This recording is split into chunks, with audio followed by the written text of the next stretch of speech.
Okay, so welcome to the first ever Walshton podcast. I'm one of your hosts, Alfred, And your co-host, Nate. and today we are going to be talking about the election.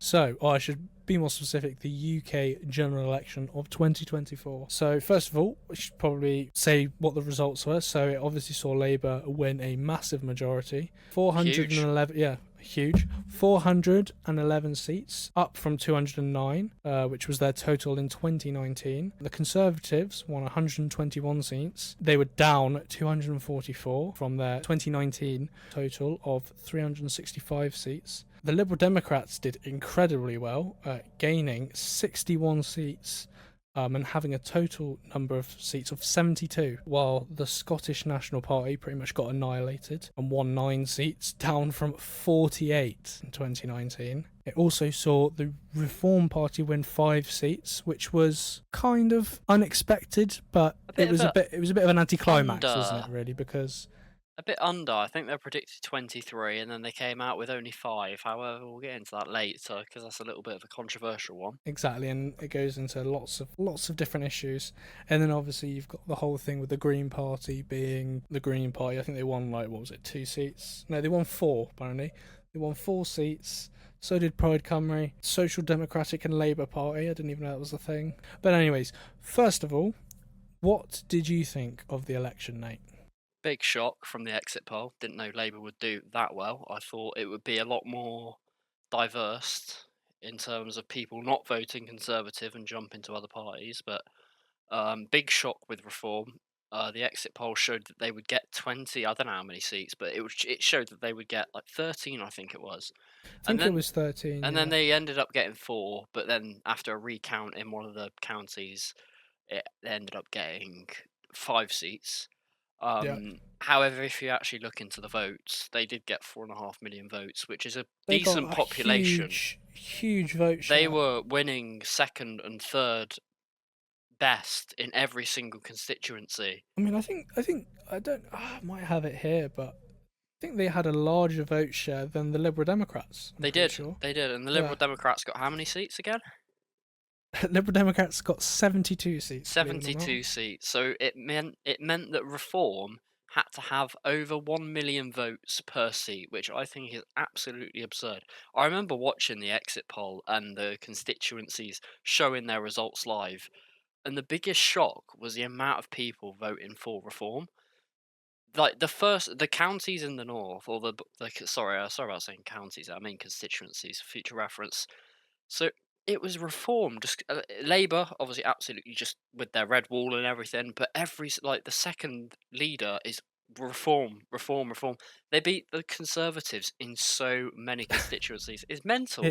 Honestly, mental. It's pretty scary when you look at it actually, because you've got Labour on 9 million votes with 411 seats. Okay, Conservatives with 6 million votes on 121. Then Reform, right? Then Reform with 5 seats on 4 million votes. Just shows something's changing. People want something different. It does, but I think it also shows to a certain extent how unfair the system really is. Yeah, I mean, it's not really true to how the general public want people, like how they want to be represented. So if you take, 4 million out of 70 million, because you got to think about the amount of people who didn't vote in this election. Yeah, I mean, you can just tell from the numbers that there are significant amount of people that just didn't vote. Which, to be honest, I don't blame them. The parties are all kind of rubbish. But no, it's mental how only however many votes, the 4 point whatever million people are represented through 5 people out of how many people are in Parliament. It's mental. So if we compare Reform with the Liberal Democrats, so Reform had 4 million votes. Liberal Democrats had something around 3.5 million. Reform had 14.5% of the vote share, right? The Liberals had 12% of the vote share, right? And Reform get 5 seats, right, and the Liberal Democrats get 72. It's stupid. It's when it's something. when you look at the statistics, you know something needs to change. Obviously, Labour they did hint at having what was it called? I forgot what it's called. Representative voting is it called? It's proportional representation, I believe. That's it. They were calling for that in their manifesto. However, I don't. I can imagine they're probably going to backpedal on that after getting their landslide victory and after seeing the results and seeing there is a massive tidal wave of people wanting actual change, and there's been a political movement really in this country. Because I mean, before like what they used to be the Brexit Party, but let's be honest, they kind of like rebranded themselves Yeah. and obviously we know what they can do. They managed to swing the Brexit referendum. So I mean, it's they they probably saw that and thought, oh bugger, we should probably be careful. If we want to keep our majority, we should we might not. Yeah, 100%. I think as well, it's a really interesting topic, proportional representation, because I've actually got an image here, which I think went on Channel 4, and I think it also went on Sky as well. I'm not too sure. Where reform, if we had a proportional representative system, reform would be on 93 seats. That's man 93. I mean that 93. If we had proportional representation as the system of how you elect a government, it's pretty crazy. I think that would really make a change. Like, honestly, because yeah, I think as well, although I didn't vote for them, it does seem unfair to a certain extent that you get more votes than, I mean, I'm just looking at the manual now, hundreds of at least 50 other parties on here. You're the third largest party in the UK, and you get 5 seats. It's crazy. the fact that they've got the same voice in Parliament as people like the Green Party, Yeah. who we know time after time, they're never going to lead the country ever. They're never going to be the opposition. They're never going to have as big of a voice. And the fact that so many more people, like, not only voted for the reform, but, to vote in them means you must, believe in something that they have. It's. So I think now, I'll give you some facts about the election you might not have known. Okay, Let's hear them. 300 of the MPs were re-elected, while 335 of the candidates were becoming MPs for the first time, which is really interesting. That's a lot of new people coming into Parliament, Yep. which I think is good actually. When you've had 14 years of the same government, it's really good to kind of reset and refresh people's way of thinking and getting new ideas in there. Yeah, I think there may be an actual change because obviously we've had the same people in charge for so long now with the same old values. I mean, for example, take Jacob Rees-Mogg. That was huge. He's been in Parliament for how many years, and now he's gone. Constituencies from like where we're from, who have been Tory for the past 14 years, out of nowhere, gone to Labour. It's quite funny as well because there was, I don't know if you remember, but there were so many rumours, or not rumours, but sort of predictions of all these top people losing their seats. So, people like Jacob Rees-Mogg, like Grant Shapps, like Liz Truss, like, all these different people. And pretty much a lot of it turned out to be true, really. Rees-Mogg lost his seat, Liz Truss lost her seat, Grant Shapps, who I'm convinced is the most useless person that's ever existed, lost his seat. Who else? Penny Mordaunt lost her seat, and she was I think the front. I mean, was she the front runner? She was the front runner for part of one of the recent Conservative leadership elections. So I think it says a hell of a lot. Yeah, I mean, bugger about 14 years and find out. Like, I know, I know. I think they got too clouded in their mind and they got away with so much because obviously you had Partygate, Gamblegate, all of that stuff. And at the time they were big, but at the end of the day, they still got away with it. They had an inquiry. We didn't see anything in the news about anyone getting prosecuted or any legal action being taken. So they probably thought, we can do whatever we want. We are quite literally above the law. We can get away with rules that we make. And it's probably just a simple case of complacency at the end of the day. They probably thought, oh, people will forget. We didn't forget. 14 years is a long time, but they didn't forget. Yeah, it's crazy. And I think as well, when you're in government for that long, you tend to sort of lose track of reality a bit, or you would tend to be a bit complacent, wouldn't you?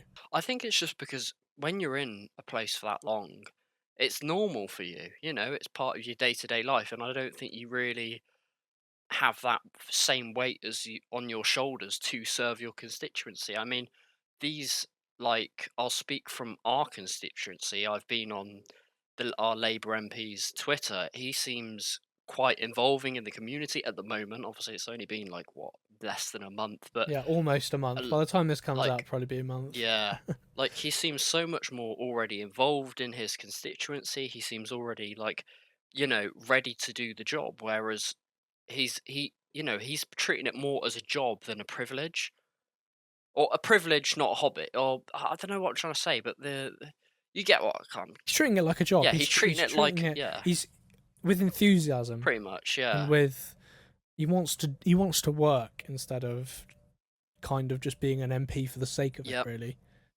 And I think that's I don't know about you, but I thought as well towards the end of the 14 years of Conservative government, which it feels quite weird saying the end as well, considering it's been so long.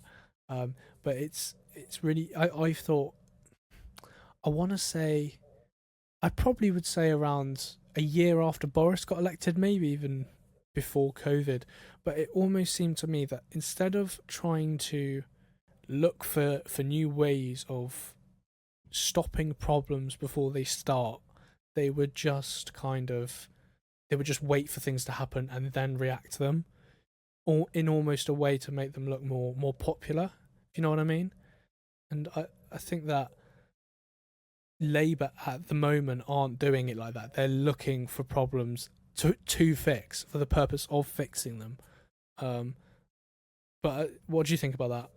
I think they were just so desensitized to the average working person.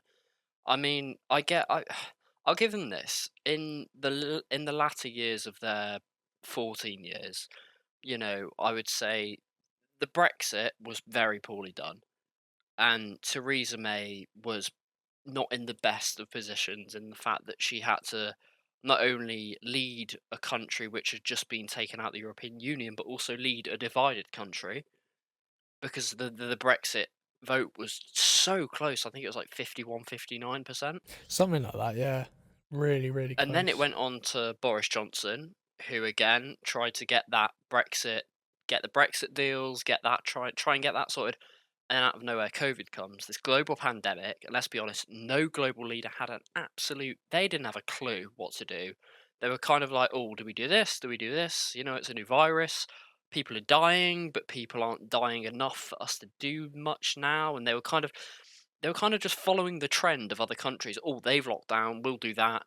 They've got 2 meter distancing, we'll do that. So I'll give it to him that, he probably did. I'm going to bite my words saying this, but he probably did the best job he could with the advice of his advisors. What was his name? Something McWhitty, the science bloke. Sorry, just to buy. It's funny you should mention Brexit because I've just looked down the list of parties, right? And there's literally a party called Rejoin EU. They have 26 candidates that I guess were fielded throughout the country, and they got 9,000 votes and 0.03% of the vote share. Sorry, anyways, as you were saying. Bloody hell.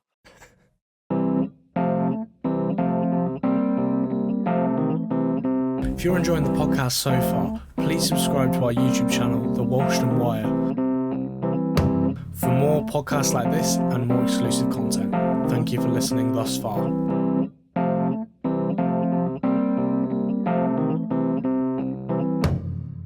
The S&P got pretty much wiped out. Really. They're gone. They're gone, pretty much, compared to how they were or how they've done for the last 3 elections at least. I know they came up a hell of a lot in 2015 and then kind of subsided a tiny bit in 2017, then went straight back up in 2018. But now they've really gone down. They've lost a hell of a lot of seats. I think I said about it earlier actually, but it was, let's have a look. Yeah, they lost 48 seats. Oh no, they went down from 48 seats to 9. That's a lot. That's a lot. That is a hell of a lot. So the Liberals completely wiped them out in literally northern Scotland. Labour have taken a hell of a lot of places as well. The Conservatives have taken 2. I don't know if they had them already. They've taken 2, which is surprising. Taken 2 in the sort of northwest area of Scotland. I mean, it's mental. Yeah, I mean, it's obviously there was a bit of turmoil with the SNP anyway. Obviously, you had Nicola Sturgeon and her husband meddling with the finances. I think she's been let off free, but I think her husband is in pen Her husband's at the moment. in jail. In jail right now as we speak for meddling with the S&P finances. But it also just shows, obviously, one thing I kept seeing is they kept calling for a referendum every 5 minutes. Every time they voted for a referendum, they've always just voted to stay in Great Britain. So obviously there's a bit of a disselect there between what their constituency wants and what they personally want. Obviously, you've got Scottish Parliament, you've got our Parliament, but I think they are a little bit power hungry. And I think as well, I'm not being funny, they were pretty useless as well, weren't they? I mean, you had Scottish NHS, or the Scottish part of the NHS, is worse, like, even worse than our one, even worse than the one in England. It's really badly run. They seem to have neglected a hell of a lot of just normal things that you would usually focus on in government, and I think it's because they've literally just put all their time and effort into that whole legislation part where it was on about males and females and prisons or whatever it was about. I can't remember off the top of my head, but do you remember that bit where they were that man who transitioned into a woman, who he was going to prison, yeah, and he was transitioning into a woman in order to get into a woman's prison instead of a man's prison. Did they allow and that? There was that whole idea. I can't remember if they allowed that. I don't think they allowed. I mean, I'll have to look. Unfortunately, I haven't researched this bit enough, but I think they didn't allow. I think they just had to tone down the bill a bit. I think, from what I can remember, they had to just tone it down a bit. They've had quite a few, a good couple of bills which have raised eyebrows. I mean, one I'd like to bring up is the hate speech bill, I think it is, and it targets online hate speech, which, you know what? I'm up for that. It's not up for hate speech, just for discretion. But, I don't like people saying nasty things about each other. I think it's unneeded. I think it's uncalled for. However, it's human nature. I don't like using the word woke, but I think they took quite a woke, like, very left-wing approach to it. I think they could have definitely approached it better in terms of not being as harsh with it. I think they set it out so harshly to the point they couldn't govern it, to the point where I literally could sit on this podcast right now and say, I don't like you, Alfie. Bang. You could phone up the Scottish National Police right now and say, there has been a hate crime against me.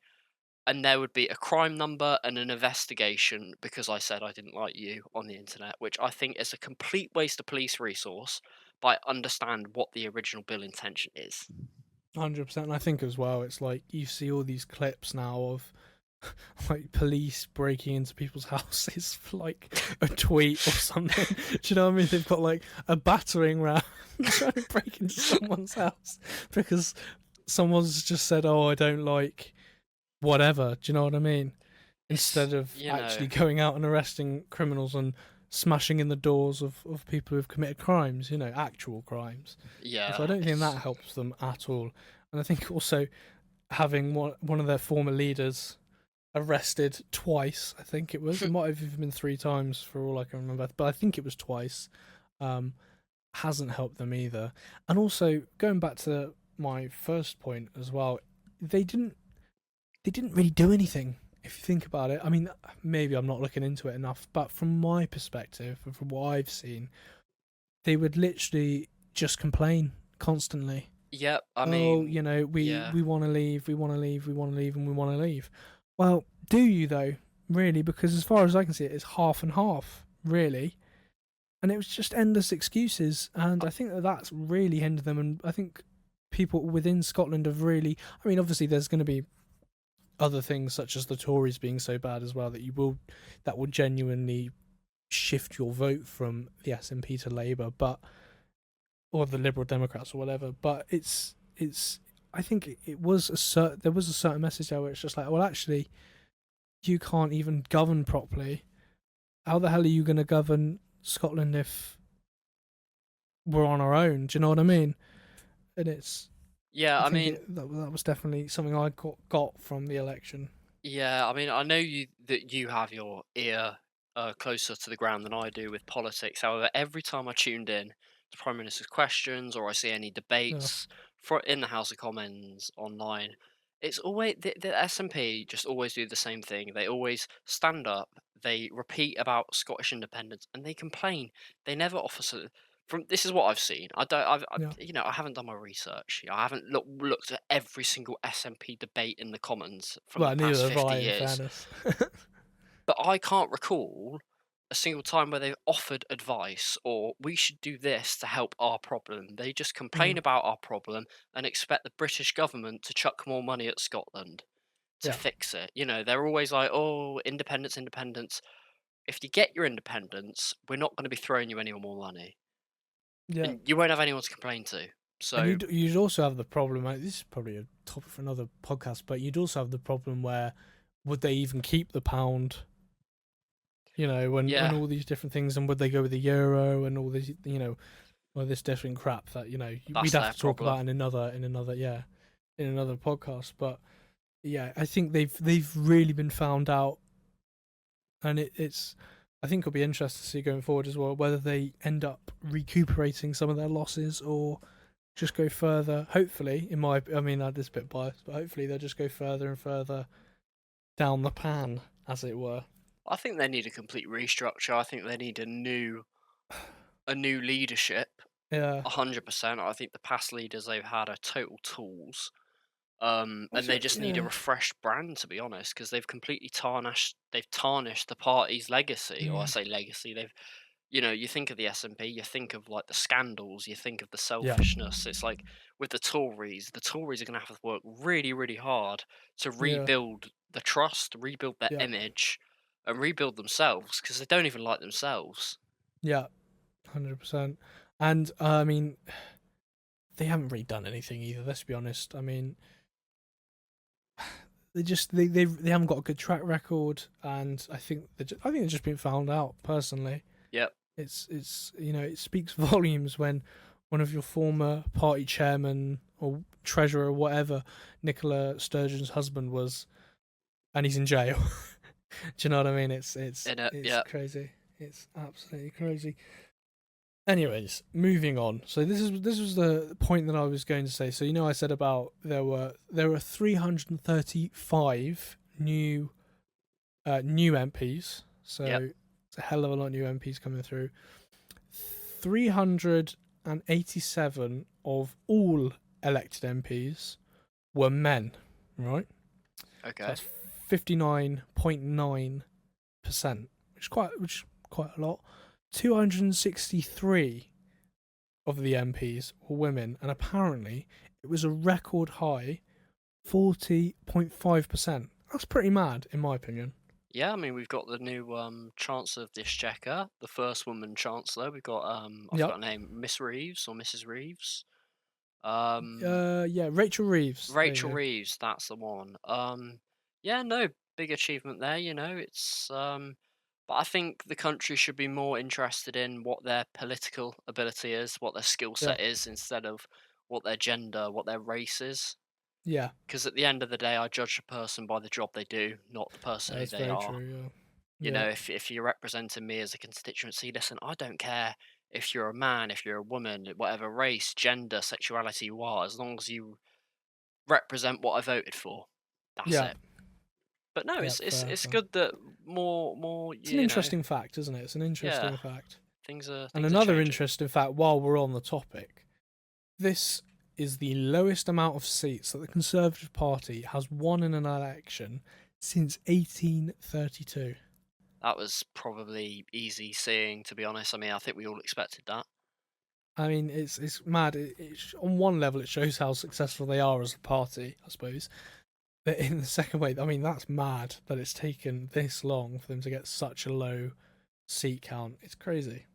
You look at the map now, and it's just all, well, it depends actually. If you look at the hexagon map, which I believe shows all the constituencies in a sort of equal area type thing, and then you've got the geographical map, which obviously shows every constituency in real time and the sort of the real shape of the country. But on the hexagon one especially, it's all red. It's all reds, and you can completely see, just the Conservatives being wiped out. It's crazy. It's quite satisfying, really. It is quite satisfying, I think especially we when need a change. especially when we needed a change so badly, and we finally got one. Here we are now. Labour just have to deliver the change. They've got quite a big responsibility now. They've got to not only win the country over, but they also have to fix the mess that they've apparently found. I don't know if you saw that, but they stated 20 was it 20 billion black hole or something like that? something like that. They said apparently they've taken over the country and it's in more of a mess than the Conservatives let on. So And I think not that only would do be a they great have, place. Yep, This would be a great place to leave this podcast in order to talk about this in the next episode. of course, yeah, go speak about this for hours. So thank you everyone for listening.